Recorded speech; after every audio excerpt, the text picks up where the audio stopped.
Meditations by Marcus Aurelius. Translation by George Hayes. Book 1. Depths and Lessons. My grandfather, Verus. Character and self-control. My father, from my own memories and his reputation, integrity and manliness. My mother, her reverence for the divine, her generosity, her inability not to only to do wrong, but even to conceive of doing it, and the simple way she lived, not in the least like the rich.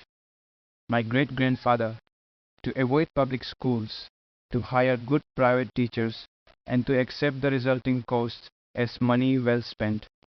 My first teacher, not to support this side or that side in chariot racing, this fighter or that in the games, to put up with discomfort and not make demands, to do my own work, mind my own business, and have no time for slanderers. Diognetus, not to waste time on nonsense, not to be taken in by conjurers and voodoo artists, with their talk about incantations and exorcisms and all the rest of it, not to be obsessed with quail fighting or other crazes like that, to hear unwelcome truths, to practice philosophy, and to study with Bacchius, and then with Tandasis and Marcianus, to write dialogues as a student, to choose the Greek lifestyle, the camp bed and the cloak. Rusticus, the recognition that I needed to train and discipline my character, not to be sidetracked by my interest in rhetoric, not to write treatises on abstract questions or deliver moralizing little sermons or compose imaginary descriptions of the simple life or the man who lives only for others. Steer clear of oratory, poetry, and bell letters. Not to dress up just to stroll around the house or things like that. To write straightforward letters, like the one he sent my mother from Sinuessa, and to behave in a conciliatory manner when people who have angered or annoyed want us to make up. To read attentively, not to be satisfied with just getting the gist of it, and not to fall for every smooth talker. And for introducing me to Epictetus' lectures and loaning me his own copy. Apollonius, independence and unvarying reliability, and to pay attention to nothing, no matter how fleetingly, except the logos, and to be the same in all circumstances. Intense pain, the loss of a child, chronic illness, and to see clearly from his example that a man can show both strength and flexibility, his patience in teaching, and to have seen someone who clearly viewed his expertise and ability as a teacher as the humblest of virtues, and to have learned how to accept favors from friends without losing your self-respect or appearing ungrateful. Sextus, kindness, an example of fatherly authority in the home, what it means to live as nature requires, gravity without airs, to show intuitive sympathy for friends, tolerance to amateurs and sloppy thinkers, his ability to get along with everyone, sharing his company was the highest of compliments, and the opportunity and honor for those around him. To investigate and analyze with understanding and logic the principles we ought to live by, not to display anger or other emotions, to be free of passion and yet full of love, to praise without bombast, to display expertise without pretension. The literary critic Alexander, not to be constantly correcting people, and in particular not to jump on them whenever they make an error or usage or a grammatical mistake or mispronounce something, but just answer their question or add another example, or debate the issue itself, or make some other contribution to the discussion, and insert the right expression unobtrusively. Fronto, to recognize the malice, cunning, and hypocrisy that power produces, and the peculiar ruthlessness often shown by people from good families. Alexander, the Platonist, not to be constantly telling people or writing them that I am too busy unless I really am. Similarly, not to be always ducking my responsibilities to the people around me because of pressing business. Catullus, not to shrug off a friend's resentment, even unjustified resentment, but try to put things right, to show your teachers ungrudging respect and your children unfeigned love. My brother, Severus, to love my family, truth, and justice. It was through him that I encountered Thrasea, Helvidius, Cato, Dion, and Brutus, and conceived of a society of equal laws, governed by equality of status and of speech, and of rulers who respect the liberty of their subjects above all else. From him as well to be steady and consistent in valuing philosophy, and to help others and be eager to share, not to be a pessimist, and never to doubt your friends' affection for you, and that when people incurred his disapproval, they always knew it, and that his friends never had to speculate about his attitude to anything, it was always clear. Maximus, self-control, and resistance to distractions. Optimism in adversity, especially illness. A personality in balance, dignity and grace together. Doing your job without whining. Other people's certainty that what he said was what he thought and what he did was done without malice. Never taken aback or apprehensive, neither rash nor hesitant, or bewildered or at a loss, not obsequious, but not aggressive or paranoid either. Generosity, charity, and honesty. The sense he gave of staying on the path rather than being kept on it, that no one could ever have felt patronized by him or in a position to patronize him. A sense of humor. My adopted father. Compassion, unwavering adherence to decisions once he'd reached them, indifference to superficial honors, hard work, persistence, listening to anyone who could contribute to the public good. His dogged determination to treat people as they deserved, a sense of when to push and when to back off, putting a stop to the pursuit of boys, his altruism, not expecting his friends to keep him entertained at dinner or to travel with him unless they wanted to, and anyone who had to stay behind to take care of something always found him the same when he returned. His searching questions at meetings, a single-mindedness, almost never content with first impressions or breaking off the discussion prematurely.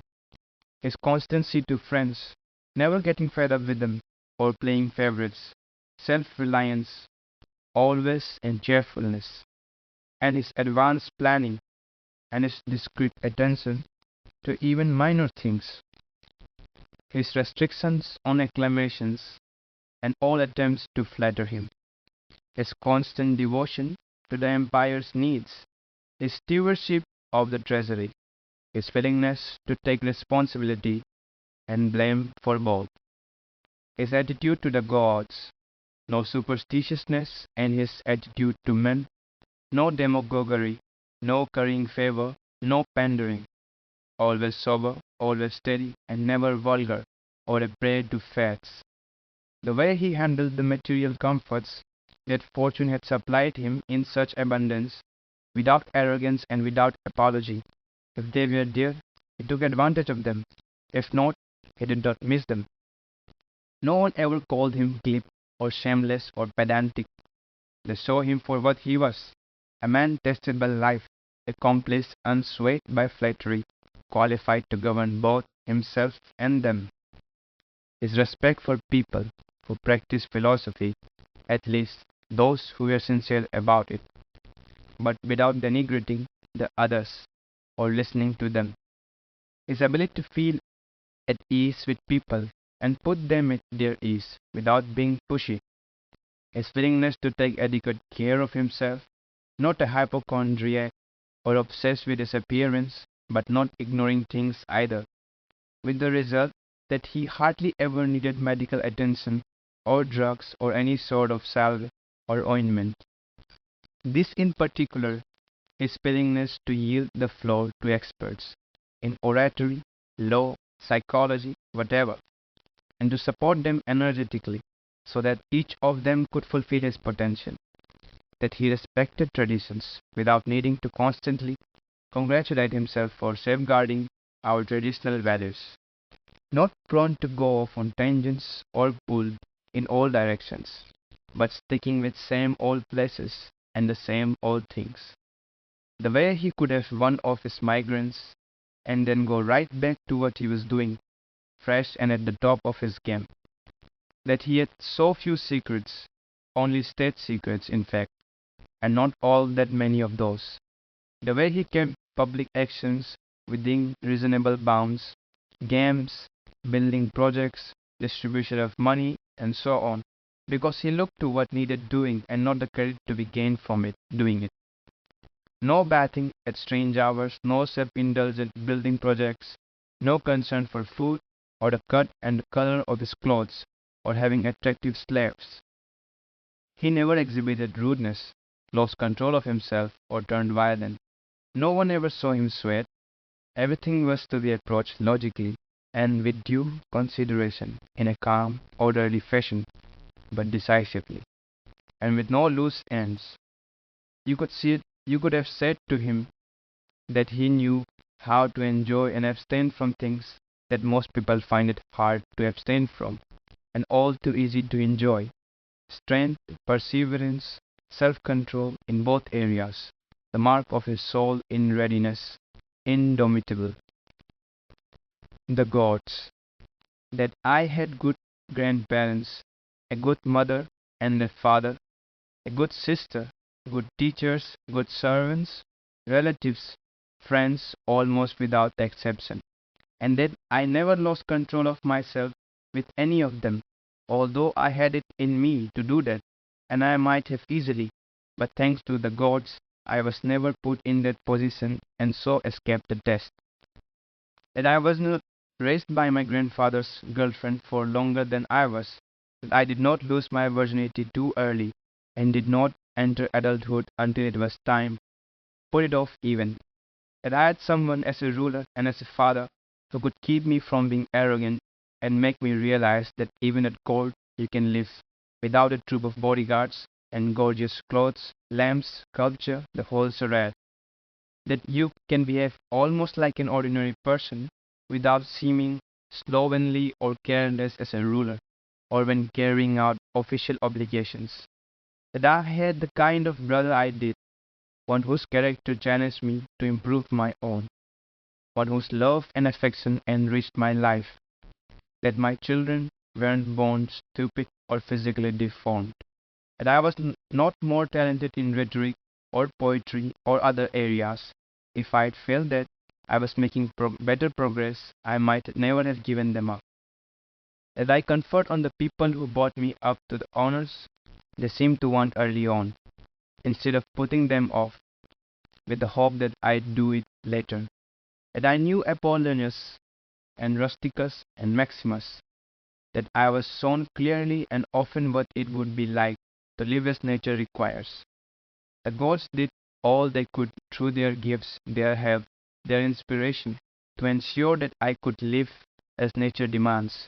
And if I failed, it's no one's fault but mine, because I did not pay attention to what they told me, to what they taught me, practically step by step, that my body has held out, especially considering the life I've led, that I've never laid a finger on Benedicta or on Theodorus, and that even later, when I was overcome by passion, I recovered from it, that even though I was often upset with Rusticus, I never did anything I would have regretted later, that even though she died young, at least my mother spent her last years with me, that whenever I felt like helping someone who was short of money or otherwise in need, I never had to be told that I had no resources to do it with, and that I was never put in that position myself of having to take something from someone else, that I have the wife I do, obedient, loving, humble, that my children had competent teachers,